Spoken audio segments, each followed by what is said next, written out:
কালকের আর আজকের স্যালারি আর তার সাথে আরো কিছু টাকা দিয়ে দেওয়া হবে। আর পরশু থেকে তো তুমি এমনিও কাজ পেয়ে যাবে আবার, ঠিক আছে তো? আবার 2 দিনের টাকা লাগবে না ম্যাম, আমার কোনো লস হয়নি। ও হ্যাঁ, এরপর তো তোমার সঙ্গে আর দেখা হবে না আমার। আচ্ছা শোনো, বলছি অফিসিয়ালি তোমার যা পেমেন্ট পাওয়ার আছে সেটা তুমি পেয়ে যাবে, কিন্তু তুমি যে এতদিন ধরে আমার খেয়াল রেখেছো, আমার দেখাশোনা করেছো, তার জন্য আমি তোমাকে কিছু এক্সট্রা দিতে চাই। তো এই মুহূর্তে তো আমার ওয়ালেট আমার কাছে নেই, তো আমার হয়ে তোমরা প্লিজ কেউ। আমি দিয়ে দিচ্ছি, দাঁড়া। থাক গরিমা, ওসবের দরকার নেই। আচ্ছা ছোট একটা গরিব মেয়ে এটা করেই তো খায়, যদি দুটো টাকা রোজগার করে তাতে তুমি কেন না করছো বলো তো?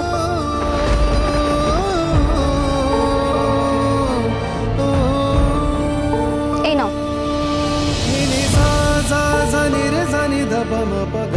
2000 টাকা দিচ্ছি, এটা দিয়ে কিছু কিনে নিও। আমার এই টাকাটার দরকার নেই ম্যাম। আরে কি অদ্ভুত, নিয়ে নাও বলছি তো। আর স্যার তো তোমাকে দিতে চেয়েছিলেন টাকাটা। কি আর একটু বেশি লাগবে? না না, তোমাকে 500 টাকা বাড়িয়ে দিচ্ছি। না স্যার, আমার একটা টাকারও দরকার নেই।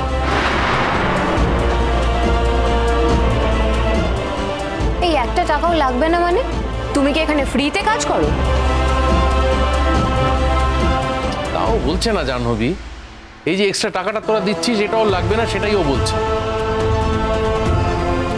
সবাই তো এক্সট্রা টাকা নিতে চায় না এই পৃথিবীতে। ও খুব অনেস্ট মেয়ে, আমি ওকে দেখছি তো 2 দিন ধরে। এতে ডিসঅনেস্টির কি আছে? তুমি আমাকে এত ভালোবেসে আমার সেবা যত্ন করেছো, তাই আমি ভালোবেসে তোমাকে এটা দিচ্ছি। আমার কারোর ভালোবাসার দরকার নেই স্যার, আমি আমার কাজ করেছি। আপনি বাড়ি যান, সাবধানে থাকবেন। মানে বলছিলাম তোমরা নার্স নেবে, এটা একদম মানে ঠিকই করে ফেলেছো। হ্যাঁ ছোট, তোমাকে তো বললাম, ওর জন্যই তো আঙ্কেল নিচে কথা বলছেন। ও নার্সই নেবে তাহলে? তুমি এত আপসেট হয়ে যাচ্ছ কেন বলো তো ছোটু? আরে বাদশা এখানে অ্যাডমিট হওয়ার আগেও তো এখানেই কাজ করতো, আর এমনটা তো নয় যে সবসময় হোম কেয়ারের কাজ করে। নিশ্চয়ই কোনো না কোনো কাজ পেয়ে যাবে, ওদের খুবই কাজের ফ্লো থাকে, ওরা খুবই বিজি থাকে। হ্যাঁ জাহ্নবী, তুমি ঠিকই বলেছো। নার্স, অ্যাটেন্ডেন্ট এদের অনেক ডিমান্ড, ঠিক 1-2 দিনের মধ্যে কাজ পেয়ে যাবে। আচ্ছা madam, thank you so much, আপনি বাচ্চার এত সুন্দর টেক কেয়ার করেছেন। প্লিজ টাকাটা রাখুন। সরি স্যার, আমি তো আপনাকে বললাম আমি এই টাকাটা নিতে পারবো না।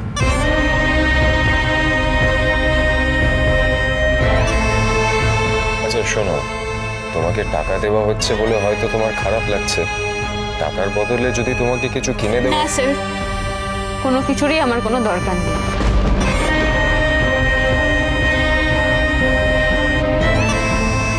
আপনি বাড়ি যান, নিজের খেয়াল রাখবেন। সামনে আপনাদের দুজনের বিয়ে, আপনাদের ম্যারিড লাইফ খুব ভালো। Congratulations sir, congratulations ma'am.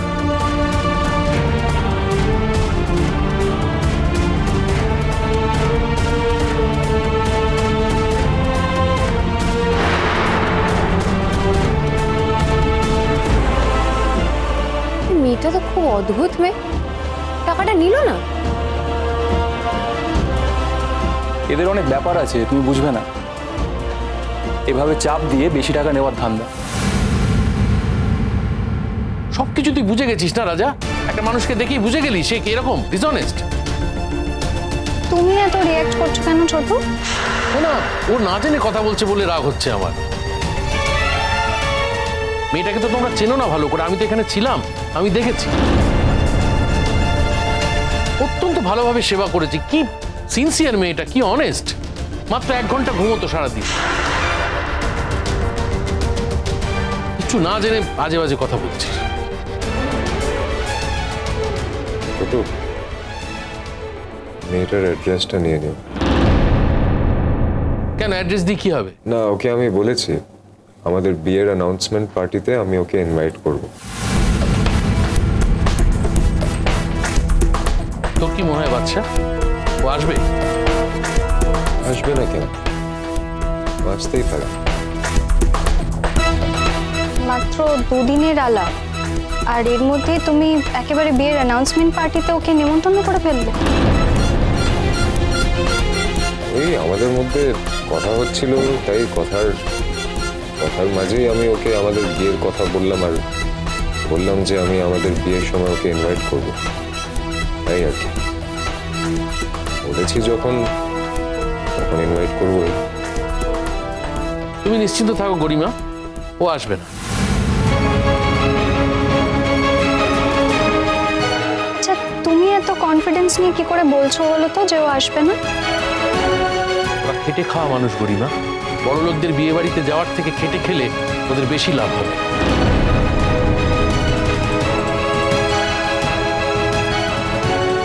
এই তো হুইল চেয়ার এসে গেছে, তোরা নিচে যা, আমি নিয়ে যাচ্ছি।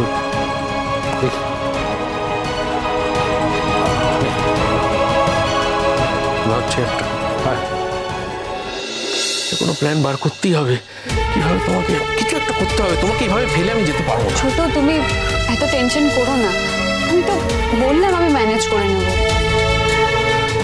আমার কপালে যা আছে আমার সঙ্গে তো তাই হবে। আমার বাড়ি নেই, ঘর নেই, আত্মীয় স্বজন নেই, মা নেই, কোথাও কেউ নেই আমার। আমি তো অনাথ। কোনো একটা অনাথ আশ্রমে গিয়ে থাকার চেষ্টা করব। হয়তো হবে না, হয়তো সেখান থেকেও আমি কিডন্যাপ হয়ে যাব। কাল সকালে হোমে থেকে লোক এসে ওকে নিয়ে যাবে, আমি সব কথা বলে রেখেছি। ভালোই হবে, ওখানে লেখাপড়া, কলেজ সব করতে পারবে। রোশনাই, কাল রেডি থেকো, হোম থেকে এসে নিয়ে যাবে।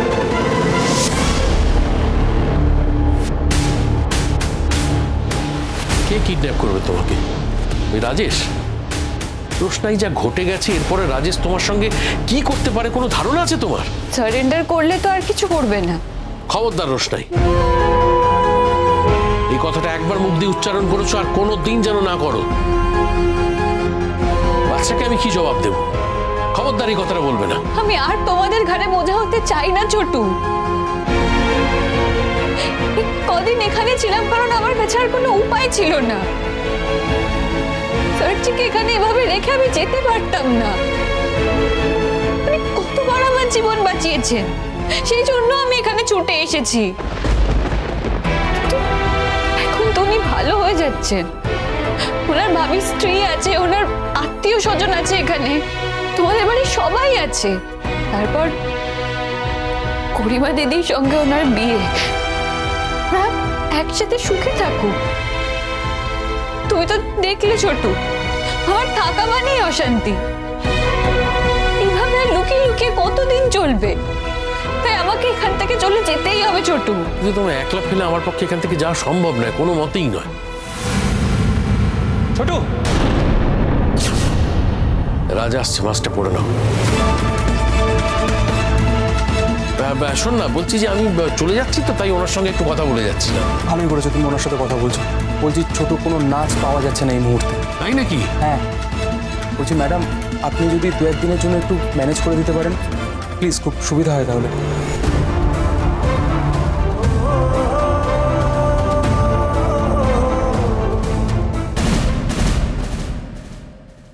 পুষ্পাঞ্জলিতেও মাস্ক পরে থাকবে নাকি নার্স? ইনফেকশন ছড়াবে। ইনফেকশন তুমি নিজে রোশনাই। এই মেয়েটাকে পুলিশে দাও। ঘর ভাঙানি মায়ের যোগ্য মেয়ে, এবার কি তোমার আরণ্যককে চাই?